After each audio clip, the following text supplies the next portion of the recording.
दोस्तों 15 अप्रैल को final voter list जारी होने वाली है और 16 अप्रैल को पंचायत चुनाव को लेकर हाई कोर्ट में एक बार फिर सुनवाई होने जा रही है।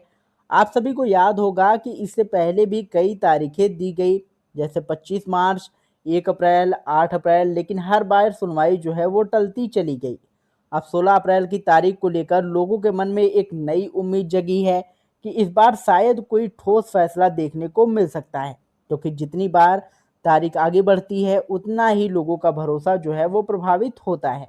अब बात करते हैं वोटर लिस्ट की, तो विधानसभा और लोकसभा की वोटर लिस्ट पहले ही आ चुकी है और अब पंचायत चुनाव की फाइनल वोटर लिस्ट आने जा रही है। लंबे समय से वोटर लिस्ट की ही देरी की मुख्य वजह बताया जा रहा था, लेकिन अब जब ये प्रक्रिया पूरी होने की ओर है तो कहीं ना कहीं ये उम्मीद बनती है कि चुनाव की दिशा में अगला कदम जल्दी उठाया जाएगा। अब आप सभी लोग अपना नाम इस लिस्ट में ज़रूर चेक कर लें, क्योंकि यह आपका सबसे बड़ा अधिकार है। लेकिन यहाँ एक महत्वपूर्ण बात और है, अगर हाई कोर्ट 15 नहीं 16 अप्रैल को कोई आदेश देता है, तब भी ये ज़रूरी नहीं कि तुरंत चुनाव की घोषणा हो जाए।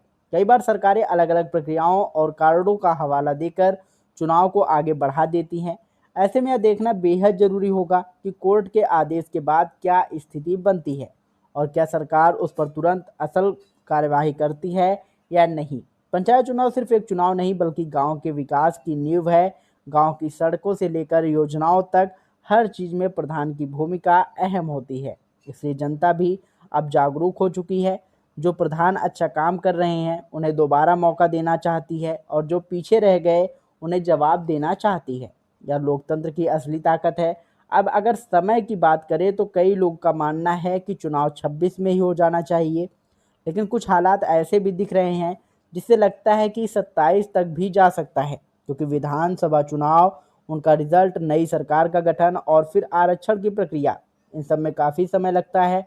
आरक्षण लागू करने में भी जो है कई बार 5 से 6 महीने का समय लग जाता है, इसलिए आपत्तियां और संशोधन भी शामिल होते हैं।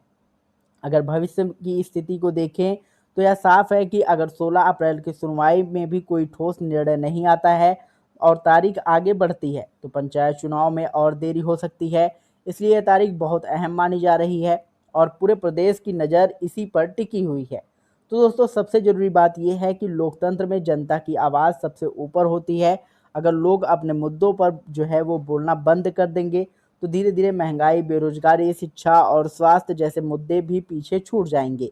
इसलिए ज़रूरी है कि आप अपनी राय रखें, सवाल पूछें और जागरूक रहें।